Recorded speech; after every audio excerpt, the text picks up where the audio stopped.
let's talk a little bit about the USTeach program process. Okay.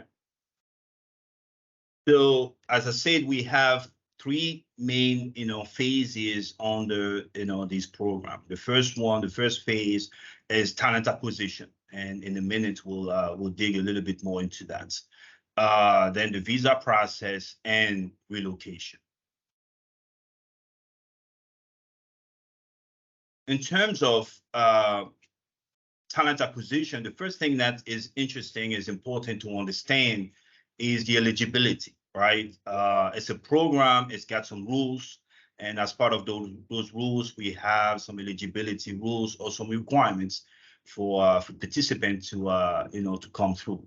The first one is the education qualification, right? And that first sentence is quite important, to have a degree equivalent to a U.S. bachelor's degree in either education or academic field that you intend to teach, and that's important. We validate that through the foreign credential evaluation. So for anyone who is interested, who is going to be applying, you will be, providing your transcripts, your degrees to very specific organizations, so that we can receive a credential evaluation report, from you. The next one is teaching experience, right? So as you can see here, it's at least 3 years of related teaching, experience, and also be actively and be teaching, in a classroom at the time of applying. That's very important, all right? This is a program where we want you to be full-time teachers at the time you are actually, applying to the program. So if you are, doing something else but teaching, it has to be, maybe pursuing a higher degree or another degree that further, enhances your capability as a teacher. Otherwise, you must be teaching at the time of applying to the program. Also have a valid, teaching license, meaning that you should also be credentialed as an official teacher in your home country or your country of legal residence, and that's important. There are some countries that they may not be licenses, so to speak, but there are ways to actually validate that you are a teacher of record. The next one, which is the U.S. state teaching standards. A lot of you, will be going to, at least the successful ones, will be going to different states. Here in the United States, we have more than 50 states, and all 50 states, are governed and sometimes run independently, and so some of the teaching standards are different, and so there may be additional teaching standards that may be applied to the requirements, but not to worry. Those are things that we are going to be communicating with our candidates, and that's all part of our selection process. And then finally, it's have good proficiency in the English language. That's important. As a teacher, to be effective, you need to be able to communicate in the classroom. So English language proficiency is one thing that we will check during our interviews, during our screening, but it's also something that the visa organization check during the interviews with you.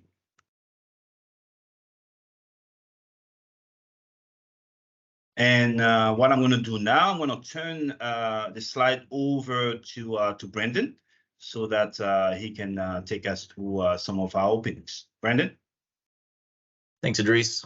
Hello, everyone. My name is Brandon Bodden. I'm the lead of talent acquisition here at RVP, and I'm going to spend the next few minutes going through our open positions, as well as walking you through what the talent acquisition process looks like, so you know what to expect. So in terms of our open teaching positions currently, we're looking for elementary school teachers, special ed teachers, and middle school and high school teachers in the following disciplines: math, science, dual degree math and science, and English language arts. The positions are available across the U.S. as new schools join the USTeach program, And if you or anyone you know that would be interested in applying, you can apply at www.rvpconsultants.com. Right. And then in regards to the talent acquisition process, starting with candidate selection, all candidates will actually be selected based on meeting the basic qualifications for each position, not the preferred qualifications. So even if you don't check all the boxes for the preferred qualifications, as long as you meet the basic qualifications, we highly recommend that you apply. We have many openings for all of these roles, and we want to make sure that no one gets missed out on, right? Each applicant's resume will also be reviewed by a human member of our talent acquisition team. So you don't have to worry about applying and then, not going anywhere. Like, we're going to make sure that we put in our effort as much as humanly possible to review your resume. And as long as you're qualified, someone will definitely be contacting you one way or another, right? Also, previous applicants, I noticed a lot of you are on the call. You'll also be considered for these and future opportunities. We will save your resumes in our database, and we will contact you in the future, okay? The RVP interview process, so selected candidates will go through 2 RVP interviews. The first interview will be with one of our talent acquisition specialists, where we will meet with you on a video call. We will review your basic qualifications, your preferred qualifications, and desired skills based on the position, right? And then the second interview will actually be with our Deputy Program Manager, Gail Walden, who will conduct an interview focused on classroom management and student behavior. I'm actually going to bring Gail on here for a minute to explain her process and exactly what that entails. Well, hello, everyone. And I'd like to start by thanking you all for taking the time to invest in our exciting program this morning, or this evening for some of you. I conduct the behavior interviews, and what we discuss is how you establish your classroom procedures, your classroom rules, and how you handle those challenging student behaviors. To prepare for this interview, I like to provide 3 suggestions. Number 1, think about some concrete examples of how you handle those challenging behaviors and the details and steps you took to resolve those situations. Number 2, practice those examples prior to coming to the interview. And number 3, take your time and kind of aim for a natural, relaxed tone during the interview. I've already had the pleasure of conducting several interviews with potential candidates, and I have enjoyed hearing about their experiences. Hopefully many of you will join our USTeach program, and I look forward to meeting you soon. Back to you, Brandon. Thanks, Gail. All right, so if any of you have interviewed with a member of our talent acquisition team and have not yet met Gail, that is something that we're working on the process of refining. Meeting with Gail and doing the behavioral interview is a very, very important step. We want to make sure all of you get a chance. So if you are in that step of the process, we'll be following up with you here soon, okay? Following that step, then you'll move forward into the QA review. So successful candidates will submit at this time all the required documents for the position. And then the candidate's application and their documents will be submitted for QA review and approval. So once that is done, then you will be officially submitted to the school for review. And that will actually start the official interview process with the school, right? So there's going to be a few calls here. There's going to be 2 school interviews, and there's going to be 2 RVP prep calls for those calls. So RVP wants to make sure that you're prepared for the school interview and the school principal interview, all right? So what we'll do is we'll provide the prep calls to prepare those selected candidates for the school interviews. Then you would have the interview number 1, school administration interview. Then we would have another prep call to prepare you for your second interview, which would be with the school principal, all right? At that point in time, pending everything going well, the school will send an offer letter to successful candidates. And if the candidate accepts the offer, then at that point in time, the visa process will begin. Doris, I'm going to pass it back to you to go over the visa process. All right. Well, thank you. Thanks, Brandon. So as everyone, just heard, that talent acquisition process is important, and please make sure that you follow some of the tips that were provided to you. So as Brandon said, once you receive an offer, that triggers the visa process. So I usually have 2 words for the visa process, phase, which is responsiveness and accuracy, and that's on all sides, from the RVP side, but mostly from the candidate side. So when we talk about responsiveness, this is a critical process that is going to get you moving really fast or slow. So it is really incumbent on you to work that as quickly as possible, and then accuracy in making sure that the documentation that you provide is on point and very clear. So the first step of the visa process is for us to notify and assign the visa organization to you, and then to notify that visa organization that you have received an offer, but mostly you've actually accepted that offer. Once the acceptance has been done, then that process can start. So once we've submitted your file, your name, and contact information to the visa organization, you will be contacted. That will get things moving. And the next step will be for you to gather, to collect, and provide some required visa documents, which we'll talk in our next slide. But that's also very important. The set of documents is very clear. We will help you. We will take you through a group session where we actually explain the content and the requirement for each document, so that we make sure that you understand, are able to provide the documentation, quickly. So once you've submitted your documentation to the visa organization, to those, for those that will have access to a direct portal, and that depends on each visa organization. For some of you, you will provide us, with your documentation, and we will submit them, on your behalf. But in any case, it's the same process. Then once that, submission is done, then the visa organization are going to start reviewing it. If everything goes well, you will then be, moved to the third step, which is that visa organization interview. So if you remember, we talked about checking and and making sure that there is a certain level of proficiency in the English language. Well, during that interview, the visa organization will also be looking to check and to verify that.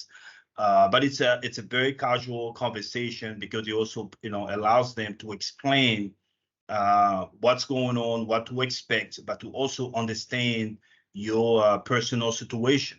Meaning, will you be, traveling to the United States, which means will you be, by yourself or with family members, which means that, whether you will need a sponsorship for your dependents who are either, a spouse and or, children, under the age of 21. So once you've gone through that visa organization interview and everything is all checked, everything is all good, then they will start really digging into working your application, because the visa organization is that organization who will be sponsoring you for a J1 visa. Then after that, we move on to step number 4, which is, I would say, the first critical milestone in that visa process, which is for you to receive from your visa organization your DS 2019 form, right? So once you have your DS 2019 form, that will trigger you to start applying for your non-immigrant, U.S. visa at the U.S. Embassy. Okay, so once you receive your DS 2019, that next step will be applying for your DS 160, which will allow you to have an appointment at the U.S. Embassy in the country of where you're from, or where you are, legally residing. So that's very important. So once all that stuff is done, then we are moving to the final step, which is the U.S. Embassy interview. And at that point, before you go to your interview, RVP will again, support you in that process. We'll be working with you and prepare you through some prep calls, for your interview. I want to, remind you and tell everyone, during our prep calls, the questions that we cover are not necessarily the questions that you are going to be asked. We do not know those questions from the U.S. Embassy, visa officers, but our questions are all based on lessons learned, on feedback from teachers, before you, and we'll collect those, that set of feedback from teachers from different countries, different embassies, which gives us a fairly good understanding of what to possibly expect. So phase two, so we talked about phase one, relocation, talent acquisition, phase two, visa process.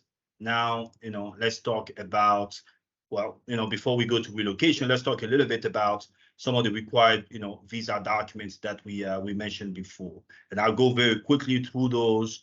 Those are things that we will provide you as we go through the process. So obviously a resume, right? It has to be clear, it has to be detailed. So when our, talent acquisition team members go back and ask you all to update your resume, it's because we want it to be clear, we want it to be sound, and we want it to represent, the strength that you have.